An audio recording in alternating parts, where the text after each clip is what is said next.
Price God. எனக்கு அன்பானவர்களே, எப்படி இருக்கிறீங்க? கர்த்தருக்குள்ள சந்தோஷமாக இருக்கிறீங்களா? இந்த ஜூன் மாதம் 1ஆம் தேதியில் உங்களை சந்திப்பது கர்த்தர் எனக்கு கொடுத்த மிகப்பெரிய பாக்கியமாக நான் கருதுகிறேன். இப்போ தான் ஜான்வரி 1 பிறந்த மாதிரி இருக்குது. ஆனால் 5 மாதங்கள் அதுக்குள்ளாக ஓடிவிட்டது. கர்த்தருடைய மகா பெரிய கிருபையினாலும் இரக்கங்கள்னாலும் இன்றைக்கு இந்த 6வது மாதத்தை காணும்படி கர்த்தர் நமக்கு பாராட்டின மேன்மையான கிருபைக்காக உள்ளத்தின் ஆழத்திலிருந்து அவருக்கு நன்றி சொல்ல நாம் கடமைப்பட்டவர்களாக இருக்கிறோம். கர்த்தருடைய நாமம் மகிமைப்படுவதாக. எப்பொழுதுமே தேவனுடைய வல்லமையுள்ள கரம், ஆசீர்வதிக்கிற கரம் நம்மேல் நிலைத்திருக்க வேண்டும், நம்மேல் தங்கி இருக்க வேண்டும். கர்த்தருடைய நாமத்தை நாம் மகிமைப்படுத்தி கொண்டே இருக்க வேண்டும். இந்த ஆசையும் வாஞ்சையும் நம்முடைய இருதயத்தில் எப்பொழுதும் பதிக்கப்பட வேண்டும் என்று சொல்லி விசுவாசித்து இந்த புது மாதத்துக்குள்ளாய் நாம் அடியெடுத்து வைப்போம். கர்த்தருடைய மேன்மையான கிருபை நம்மை வழிநடத்தும். சரி, கர்த்தர் உங்களை ஆசீர்வதிப்பாராக. இந்த ஜூன் மாதத்திற்கான வாக்குத்தத்தம் என்னவென்று நாம் பார்க்கலாமா? எடுத்து வாசிக்கலாம். யோபுவின் புஸ்தகம் 22ஆம் அதிகாரம் 28ஆம் வசனம். நீர் ஒரு காரியத்தை நிர்ணயம் பண்ணினால் அது உமக்கு நிலைவரப்படும், உம்முடைய பாதைகளில் வெளிச்சம் பிரகாசிக்கும். நிலைவரப்படும் அப்படின்னா ஒரு காரியம் எஸ்டாப்ளிஷ் ஆகும்னா என்னென்னா அது செயல்பாட்டுக்கு வர ஆரம்பிச்சிடும். இது ஆங்கில வேதாகமத்தில் நீங்கள் படிச்சிங்கன்னா ரொம்ப அழகாக கொடுத்துருப்பாங்க. நான் வாசிக்கிறேன் பாருங்கள். You will decide on a matter and it will be established for you and light will shine on your ways. So நம்ம என்ன காரியம் இந்த மாதம் நாம் நினைக்கிறோமோ அந்த காரியம் நிலைவரப்படுமா, அதாவது செயல்பாட்டுக்கு வர ஆரம்பிச்சிருமா. ஒரு ரூல் போடுவாங்க, அந்த ரூல் வந்து இத்தனாம் தேதிக்குள்ளே செயல்பாட்டுக்கு வரும்னு சொல்லுவாங்க. இன்றைக்கு ஆண்டவர் நம்மளை பார்த்து சொல்லுகிற காரியம் என்னவென்றால், நாம் என்ன விஷயத்திற்குள்ள நம்ம முடிவெடுக்கிறோமோ, என்ன காரியத்தை நாம் நிர்ணயம் செய்கிறோமோ அந்த காரியம் நிலைவரப்படுமா. அது ஒரு செயல்பாட்டுக்கு வரப்போகிறதாம். எவ்வளோ பெரிய சந்தோஷம் பாருங்கள் எனக்கு அன்பானவர்களே. எத்தனையோ குடும்பத்தில் இந்த மாதம் இதை நம்ம செய்யலாமா, ஒரு பிஸ்னஸ் ஆரம்பிக்கலாமா, திருமண காரியத்திற்கு ஒரு முயற்சி எடுப்போமா, இல்லை ஸ்கூல் வந்து இந்த ஸ்கூல்லேருந்து இன்னொரு ஸ்கூலுக்கு நம்ம மாற்றுவோமா, ஃபீஸ் எப்படி கட்டுவோம், குழந்தைங்களோட காரியங்களை நாம் எப்படி பார்ப்பதுன்னு சொல்லி நிறைய யோசனைகள் நீங்கள் யோசிச்சு கொண்டே இருப்பீங்க. அதுக்காக இதை செய்யலாமா அதை செய்யலாமான்னு சொல்லி கர்த்தருடைய பாதத்தில் ஜெபிச்சிருப்பீங்க. நீங்கள் என்ன காரியத்தை மனதில் விசுவாசித்து ஜெபித்தீங்களோ அந்த காரியம் இந்த மாதம் உங்களுக்கு நிலைவரப்பட போகிறது என்று கர்த்தர் சொல்லுகிறார். அது செயல்பாட்டுக்கு வரப்போகிறது. பரலோகத்திலிருந்து அந்த ஆர்டரை கர்த்தர் உங்களுடைய பேரில் ரிலீஸ் பண்ணுகிறார். அதை இன்றைக்கே நீங்கள் ஜெபித்து சுதந்திரத்துக் கொள்ளுங்க. எனக்கு அன்பானவர்களே, கர்த்தர் எவ்வளோ நல்லவர் பார்த்தீங்களா? எனக்கு ஒரு அன்பு சகோதரி கன்னியாகுமரியிலேருந்து கால் பண்ணுவாங்க. அவங்களோட குடும்பத்தில் பயங்கர பிரச்சனைனா இந்த இடியாப்ப சிக்கல் சொல்லுவாங்க இல்லையா, அதை விட பயங்கரமான பிரச்சனை. கணவன் வந்து குடும்பத்தோடு இருந்தாலும் கூட கணவன்கிட்டருந்து எந்த ஒரு நன்மையான காரியத்தையும் அந்த மனைவி சுதந்திரித்தது கிடையாது. கணவன் நிமித்தம் அநேக கொடுமைகள், கஷ்டங்கள், அந்த பிள்ளைகளுக்கு அவமானங்கள், அப்பானாலே நிறைய பிரச்சனையே அவர் வந்து அந்த பிள்ளைங்களுக்கு கொண்டு வந்திருக்கிறாரு. இதனால அந்த குடும்பத்தில் ஒரு சமாதான கேடு உண்டாயிருந்தது. அம்மாவை தகப்பன் திட்டும்போது அவங்களோட பையன் போய் தகப்பனுக்கு விரோதமாக சண்டை போடுறது, மகள் ஒரு ஓரத்தில் உட்காந்து அழுவது, ரொம்ப கொடுமையான நாட்களை அவர்கள் சகித்து கொண்டிருந்திருக்கிறார்கள். ஒரு முறை அவங்க எனக்கு கால் செய்து இந்த காரியங்களை சொல்லும் பொழுது ரொம்ப கண்ணீர் சிந்தி இந்த காரியங்களை என்னிடத்தில் சொன்னாங்க. அப்பொழுது நான் சொன்னேன், அம்மா நீங்கள் கவலைப்படாதீங்க, நீங்கள் சிந்துற ஒவ்வொரு கண்ணீரையும் கர்த்தர் சும்மா விடவே மாட்டார், நீங்கள் நினைக்காதீங்க, இது சாதாரணமாக நான் சொல்லுகிறேன் என்று சொல்லி ஆவியானவர் உங்களோடு இருக்கிறார். நீங்கள் ஒவ்வொரு நாளும் ஜெபிங்க. உங்கள் கணவரோட பேரை எழுதி வைத்து எந்த காரியத்தினால அவர் உங்களை துன்பப்படுத்துகிறார், எந்த காரியத்தினால உங்கள் குடும்பத்தில் பிரச்சனை வருகிறதோ அதை நீங்கள் எழுதி வைங்க. உங்கள் கணவன் உங்களை எவ்வளோ வந்து அவர் உங்களை தவறான வார்த்தைகளில் பேசினாலும், உங்களை காயப்படுத்தினாலும் நீங்கள் கர்த்தரை நினச்சிக்கோங்க. தேவன் நமக்காக சிலுவையில் பட்ட பாடுகளை நினைத்து கொள்ளுங்க. கண்ணை மூடி கர்த்தருடைய நாமத்தை அறிக்கை செய்து கொண்டே இருங்க. நிச்சயமாகவே அந்த நாமம் உங்களை விடுவிக்கும். நீங்க ஒரு முடிவு இன்னைக்கு எடுங்க, ஒரு தீர்மானத்தை நீங்க இன்னைக்கு எடுங்க. தேவன் உங்களுடைய காரியத்தை முடிவுக்கு கொண்டு வருவார் என்று சொல்லி ஒரு தீர்மானத்தை எடுத்து நீங்க ஜெபிங்க. இந்த மாதம் முடிவுக்குள்ளாகவே கர்த்தர் ஒரு பெரிய மாற்றத்தை உங்களுக்கு தருவார் என்று சொல்லி நான் அவங்களுக்கு ஜெபித்து ஆலோசனை கொடுத்தேன். கரெக்டாக ஒரு 15 நாட்கள் இருக்கும். அதுக்கப்புறம் அவங்க எங்களுக்கு கால் செய்தார்கள். கால் செய்து சொன்னாங்க, சிஸ்டர் நீங்கள் சொன்ன மாதிரி 15 நாட்கள் தேவன் எனக்கு கொடுத்த ஆலோசனையின்படி நான் ஜெபித்தேன். என்னுடைய பிள்ளைகளையும் அதே மாதிரி நான் ஜெபிக்க சொன்னேன். ஒரு நோட்டில் எழுதி வைத்து எதனால் பிரச்சனை வருகிறது, என்னென்ன காரியங்கள் என்னுடைய இருதயத்தை காயப்படுத்துகிறது, என் கணவர் சொல்லுகிற எந்த காரியம் என்னுடைய இருதயத்தை காயப்படுத்துகிறது, என்ன மாற்றங்களை என்னுடைய உள்ளம் எதிர்பார்க்கிறது என்னுடைய கணவனிடத்துலன்னு சொல்லி நான் எழுதி ஜெபித்தேன்.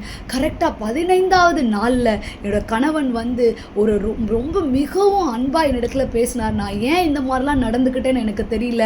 வீட்டுக்குள்ளே வரும்போதே எனக்கு ஒரு வெறுப்பின் ஆவி என்னை ஆளுகை செஞ்ச மாதிரி இருந்தது.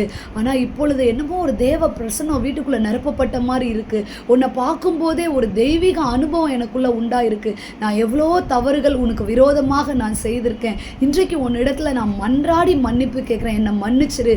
இனிமே இந்த குடும்பத்திற்கு விரோதமாக எந்த காரியத்தையும் நான் செய்ய மாட்டேன் என்று சொல்லி அவருக்கு, அந்த மனைவிக்கு விரோதமாய் அவர் செய்த எல்லா காரியங்களும் அந்த நொடியிலேயே அவர் கைவிட்டு விட்டு, இந்த ஊரில் இருந்தாலே நமக்கு பிரச்சனை, வாங்க நம்ம சொந்த ஊருக்கே போயிடலான்னு சொல்லி அந்த குடும்பம் சந்தோஷமாக ஒரு முடிவெடுத்து இன்றைக்கு சந்தோஷமாக இருக்கிறார்கள். அந்த பிரச்சனைகளெல்லாம் அந்த 15வது நாளில் அந்த கணவனுக்கு ஒரு பெரிய மனமாறுதலை அவங்க ஜெபம் உண்டு பண்ணிச்சு. அந்த பிரச்சனைகள்லேருந்து ஒரு விடுதலையை கர்த்தர் அவர்களுக்கு கொடுத்தார். அதே சமயத்தில் இந்த ஊர்லேயே நம்ம இருக்க தேவையில்ல, நம்ம வேறு ஒரு ஊரில் போய், நம்ம சொந்த ஊரில் போய் நம்மளோட குடும்பத்தை நாம் சந்தோஷமாக நடத்தலாம் என்று சொல்லி அவங்க கணவர் அவங்கள அழைச்சிட்டு போயிட்டு இன்றைக்கு அவங்க கன்னியாகுமரி பக்கத்தில் ஒரு கிராமத்தில் அவங்க இருக்கிறாங்க. இன்றைக்கு மிக சந்தோஷமாக இருக்கிறார்கள். எனக்கு அன்பானவர்களே, எதற்காக இந்த காரியத்தை உங்கள் இடத்துல நான் சொல்லுகிறேன் என்றால், குடும்பங்களில் அநேக பிரச்சனைகள், போராட்டங்களை ஒவ்வொரு பெண்களாகிய நாம் சந்தித்து கொண்டே தான் இருக்கிறோம். நம்முடைய மனசை கணவர் புரிந்து கொள்ளவில்லை என்று சொல்லி. ஆனால் நம்முடைய தேவன் இன்றைக்கு நம்மளை பார்த்து சொல்லுகிற காரியம் என்னவென்றால், ஒரு காரியத்தை நீ நிர்ணயிப்பாய், அந்த காரியம் நிலைவரப்படும் என்று சொல்லுகிறார். அப்படின்னா நீங்கள் இன்றைக்கு உங்கள் குடும்பத்தில் என்ன முடிவெடுக்க போகிறீங்களோ, அது சமாதானத்திற்கு நேராக இருக்கலாம், இல்லை உங்கள் பிள்ளைகளோட காரியமாக இருக்கலாம், இல்லை வருமானத்தோட காரியமாக இருக்கலாம், இல்லை பிஸ்னஸ் காரியமாக இருக்கலாம். அது எந்த காரியமாக இருந்தாலும் சரி, கர்த்தருடைய பாதத்தில் நீங்கள் அமர்ந்து ஜெபித்து இன்னைக்கு எடுக்கிற முடிவு கண்டிப்பாக இந்த மாதம் நிலைவரப்படும்.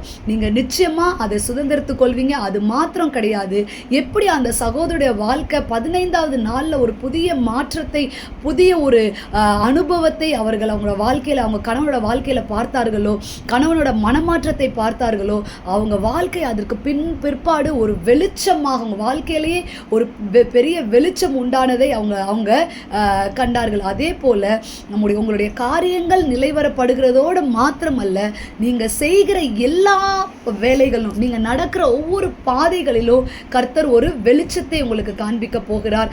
அந்த வெளிச்சத்தின் ஆசீர்வாதத்தை சுதந்திரத்து கொண்டு ஒவ்வொரு நாளும் நீங்கள் கர்த்தருக்கு சாட்சியாய் நின்று உங்களுடைய எல்லா விதமான பிரச்சனைகளையும் சோதனைகளையும் எதிர்கொண்டு ஒரு அற்புதமான ஒரு ஆசீர்வாதத்தை சுதந்திரிக்க போகிறீர்கள். அதற்கு இந்த வசனம் உங்களுக்கு நிச்சயமாக உதவி செய்யும். ஆமெனுக்கு அன்பானவர்களே, நம் சோதனையை நினைச்சு கலங்கி கொண்டு நாம் என்ன செய்ய போகிறோமோ என்று கவலைப்பட்டு கொண்டு இருக்கிறதை விட, அதற்கு மாறாக என்ன பிரச்சனை நம்மை ஆளுகை செய்கிறதோ அந்த பிரச்சனை என்னவென்று நீங்க அந்த ஆரிஜின் எந்த இடத்துல இருந்து ஆரம்பிக்குது அதை கண்டுபிடித்து நீங்கள் அதற்கான காரியங்களை செய்ய ஆரம்பிப்பீர்கள் என்றால், நிச்சயமாகவே அந்த என்ன காரியத்தை நீங்கள் எந்த காரியம் என்று கண்டுபிடித்து விட்டு அதற்கு ஜெபிக்க ஆரம்பிக்கும் பொழுது நிச்சயமாகவே கர்த்தர் உங்களுக்கு ஒரு அற்புதத்தை செய்வார், உங்களுக்கு ஒரு விடுதலையை தருவார். நீங்கள் என்ன காரியத்திற்காக ஜெபித்தீங்களோ அந்த காரியத்தில் நீங்கள் எடுக்கிற முடிவில் நீங்கள் நிலைவரப்படுவீர்கள். நிச்சயமாகவே உங்களுடைய முடிவு உங்களுடைய பாதையில் ஒரு பெரிய வெளிச்சத்தை உண்டு பண்ணும். உங்களுடைய பிள்ளைகளுடைய வாழ்க்கையில் ஒரு பெரிய வெளிச்சத்தை உண்டு பண்ணும். உங்கள் பிஸ்னஸில் ஒரு பெரிய வெளிச்சத்தை உண்டு பண்ணும். உங்களோட வாழ்க்கையே ஒரு பெரிய மாற்றத்திற்கு நேராய், நீங்கள் ஒரு திறந்த வாசலுக்கு நேராய் உங்களுடைய வாழ்க்கையை கர்த்தர் கொண்டு போய் நிறுத்தி விடுவார். விசுவாசித்து ஜெபிங்க. இந்த மாதம் நிச்சயமாகவே உங்களை கர்த்தர் ஒரு வெளிச்சத்திற்கு நேராய் வழி நடத்துவார். நாம் ஜெபிக்கலாமா? கண்களை மூடி ஜெபிப்போமா? அன்புள்ள ஏசப்பா, கோடி ஸ்தோத்திர சுவாமி.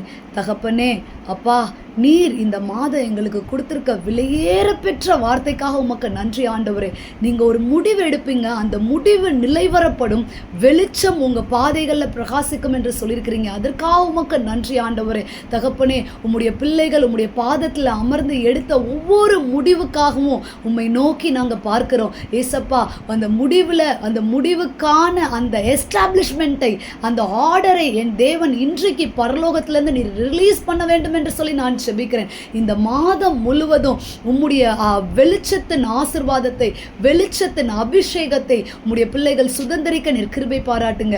ஒவ்வொருத்தரும் குடும்ப காரியமா, பிசினஸா, குழந்தைகள் காரியமா, இல்லை அவங்களுடைய பர்சனல் காரியங்களா, தொழிலா, வேலையா, என்ன காரியமா இருந்தாலும் சரி, வருமானத்தில் ஒரு குறைபாடா, அதில் என்ன ஒரு முடிவெடுத்தாலும் சரி, என் தேவன் அந்த முடிவு நிலைவரப்பட நீர் கிருபை பாராட்டுங்க. உமக்கு சாட்சியாய் நிற்கட்டும்.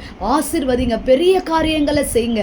ஒவ்வொரு வசனமும் நீர் இந்த வசனத்தில் பொறித்து வைத்திருக்கிற ஒவ்வொரு வார்த்தைகளும் இந்த செய்தியை கேட்கிற ஒவ்வொரு ஆத்மாக்குள்ளாயும், ஒவ்வொரு இருதயத்திற்குள்ளாயும் விதைக்கப்படட்டும் ஆண்டவரே. அந்த ஒவ்வொரு வார்த்தையின் அபிஷேகமும் அவங்களுக்குள்ள பிரகாசிக்கப்படட்டும், அவங்களுக்குள்ள அது நிலைத்திருக்கட்டும், அந்த காரியங்களை செயல்படுத்த ஆரம்பிக்கட்டும் ஆண்டவரே. நீர் கிருபை பாராட்டுங்க. உம்முடைய வார்த்தைகள் வெறுமையாய் திரும்புவதே கிடையாது. இந்த வார்த்தைக்கான சாட்சிகளை நாங்கள் கேட்க நீர் கிருபை பாராட்டுங்க. உமக்கு சாட்சியாய் நிற்க மரண பரியந்தம் உம்முடைய வெளிச்சத்தின் பிள்ளைகளாய் நாங்கள் நிற்க நீர் கிருபை பாராட்டுங்க. ஆசீர்வதிங்க, தடைகளை உடைத்து அற்புதம் செய்யுங்க. இந்த ஜூன் மாதம் ஒரு பெரிய வெளிச்சத்தின் மாதமாய் இருக்க நீர் கிருபை பாராட்டுங்க. இயேசுவின் இன்ப நாமத்தில் செபிக்கிறோம் நல்ல பிதாவே. ஆமேன், ஆமேன். எனக்கு அன்பானவர்களே, கர்த்தர் சொன்னதை நிறைவேற்றுவார். நிச்சயமாகவே இந்த வசனத்தை வைத்து ஜெபிங்க. கர்த்தர் பெரிய காரியங்களை என்னுடைய வாழ்க்கையில் செய்வார். கர்த்தரோடு இருங்க. கர்த்தருக்குள்ள சந்தோஷமா இருங்க. கர்த்தருக்கு சித்தமானால் ஒரு புதிய செய்தியில் உங்களை சந்திக்க கர்த்தர் கிருபை பாராட்டுவார். God bless you.